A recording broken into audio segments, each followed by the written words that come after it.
Hey, good morning. Here in the forest, the green forest, woods, so green out today. It's what day is it? It's July, a little bit after the middle of July, 2025. Now I wanted to share some things, like kind of give a testimony and kind of get us to focus on what we should be doing before we die. Um, you know, uh, in Mark 16:17, it talks about like the Great Commission, and one of them is, these signs shall follow them that believe. They shall cast out demons in my name. Okay. So if I go to you know 2 Corinthians 10, I've always prayed this a lot in my prayers growing up and now, that it talks about pulling down strongholds. So if you're a student of the Bible, you can find out what strongholds are. There's principalities and powers and rulers of in darkness of wickedness in high places and things like this, right? So it's the same kind of entities, the devil and his demons and angels and all these different things that rule over cities, that rule over regions and things like this. If you read about Daniel, it talks about the archangel had to, it took him a little while to get down to answer Daniel's prayer. So sometimes we give up, and we always have to realize that there is a spiritual realm. And so one of the parts of the Great Commission is, and I'm going to give you a story about how, in my own personal life, things like this, how Yah has used me. Okay. But if you go to Luke 9, verse 1, the Messiah gathered together his 12 disciples and gave them power to drive out demons and cure diseases. Okay. And even if you go to Luke 10:17, it talks about that the devils are subject to his name, right?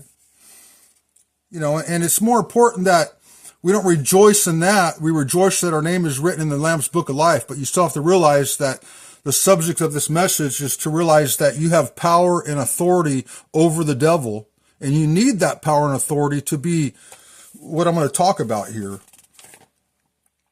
These signs shall follow them that believe, in Matthew 16, the Great Commission. They shall cast out demons. And if you go to the people that kept, they were of the way, the Nazarene, in the book of Acts. They call themselves of the way. In Acts 17:16, it says that they turned the world upside down. You know what I mean? Turned it upside down. They were demanded not to preach in that name that we know now. And that name is subject to casting out demons, a part of the Great Commission. So if you think about those strongholds that could be in your life and in other believers' lives, you have to pull them down. And I always did that by prayer. So basically in Matthew 17:21, it talks about sometimes like the devil overpowered people and they came back beat up and hurt. And it said that these kind come out by prayer and fasting. So in my life, I've always been set apart. You know how it says in 2 Timothy 2:21 that you're set apart, meet for the master's use, a vessel of honor. So if you're in Galatians 2:20, it says that you're dead in the Messiah and that you don't live, but he lives through you, and it talks about greater works will he do because he goes to the Father. And so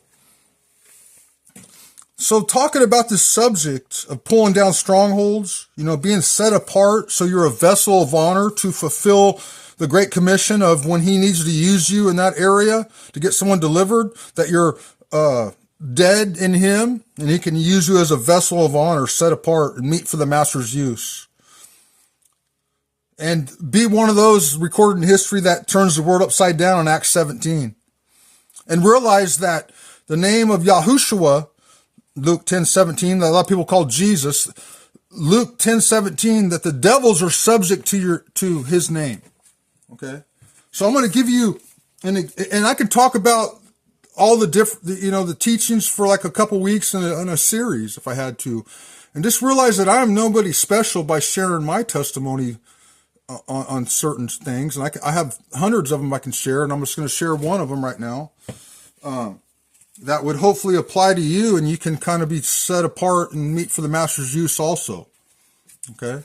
So I used to go out into the desert, and pray like John the Baptist, and would draw myself and just pray, and I would pull down strongholds, I would take authority in his name over my city and over my region and over, so that I would be a vessel of honor meet for the master's use. Okay.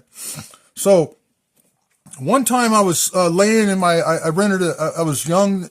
I rented what was it, like an apartment. And then across the row was, the concrete walkway was also apartments across that side, like a big row of apartments. So I think it was a 1-bedroom, and I'm a set apart servant for the Most High. Meet for the master's use, and I pray, and I'm fasted up, and I'm continually praying as if I'm like one of the disciples in the book of Acts. That's how serious I took it. So I'm sitting there, and I'm sleeping in my living room, and all of a sudden I wake up in my dream, and a man breaks down my door and tries to kill me. Okay. Tries to kill me. And I'm like praying, and I wrestled him, and I stayed alive, and we wrestled, and we rolled back out my door that he broke down, and we rolled across the walkway there to the other apartments, and we broke down a certain door, and then I woke up. So what happened next?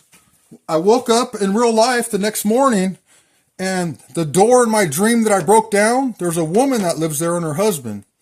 She came out of that door and knocked on my door, and I opened the door, and she's crying, and she says, "I know that you're a man of God. I always hear you praying in here when I walk by.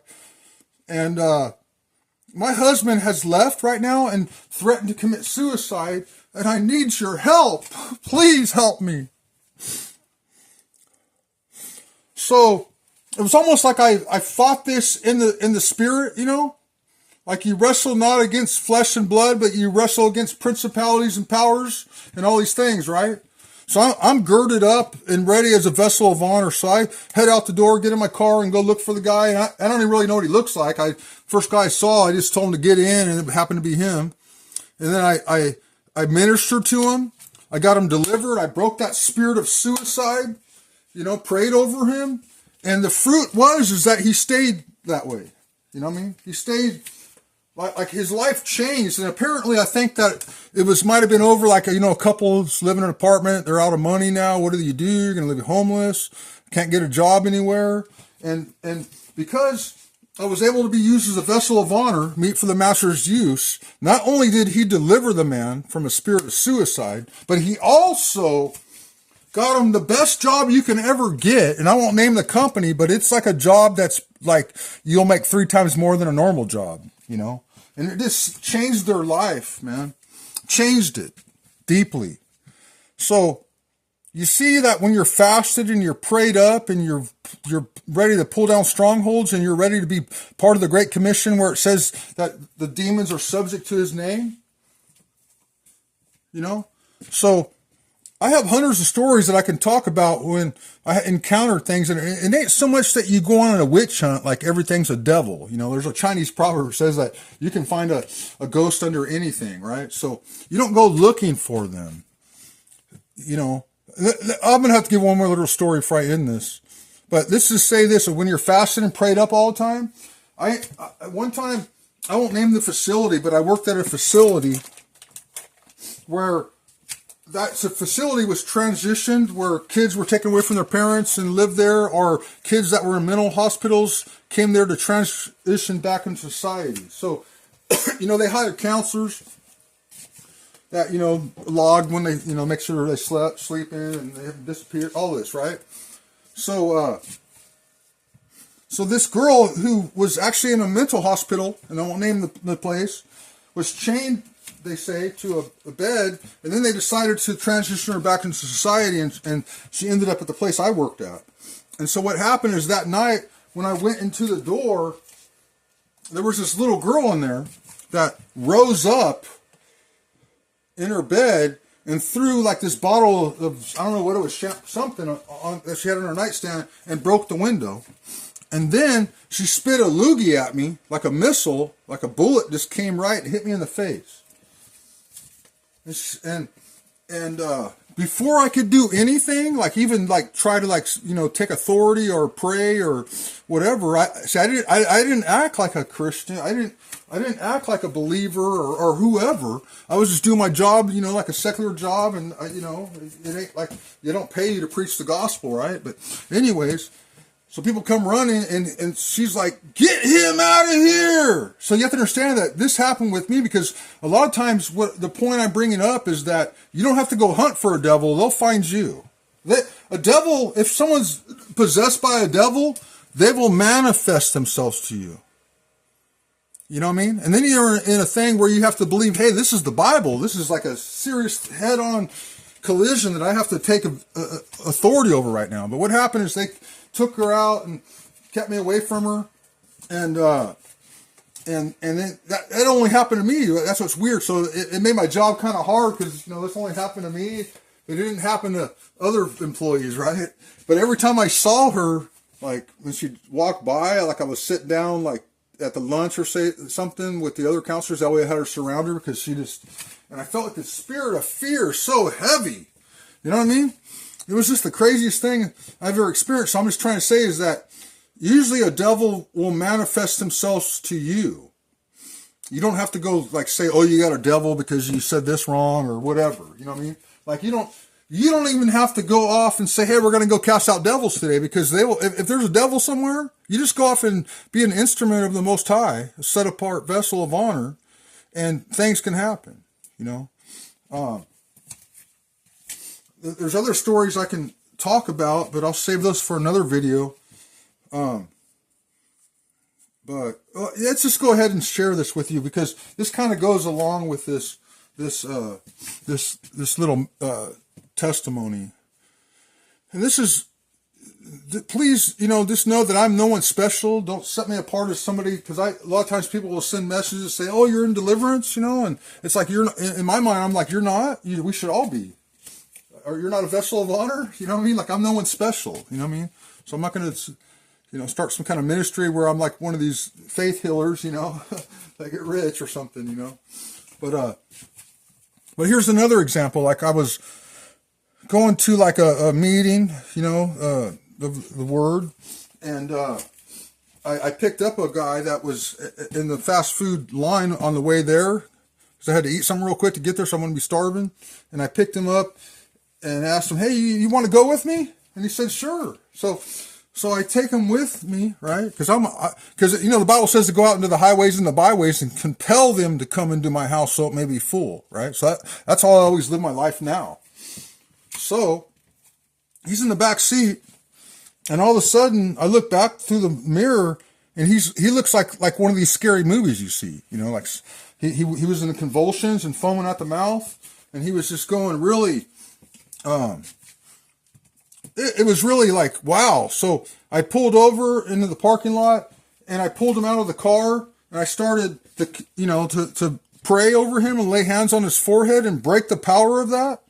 And, you know, and people came by and they freaked out on me, kind of like as if, they're like, oh, you're just overzealous. You know, we used to be like that, you know, and blah, blah, blah, blah. Right. So I told him that, you know what, can you please just leave and go away? I don't need your lack of faith here. It's like the Messiah, when he raised up, I think it was Tabitha, he kicked them out because they laughed him to a scorn pretty much. So you don't want no unbelief around, you know. If you don't like it, just get lost, you know. So anyways, so I'm praying over him, and people called the ambulance and the police and all this stuff, right? So you hear the sirens coming, and I'm still praying, and it doesn't look in the natural as if anything's happening. Like, oh wow, here comes the ambulance, you know. Now am I in trouble, you know? Like, because I've been in trouble before just doing stuff like that. But it turned into a big scene where there was like 100 people, and and I continued to pray.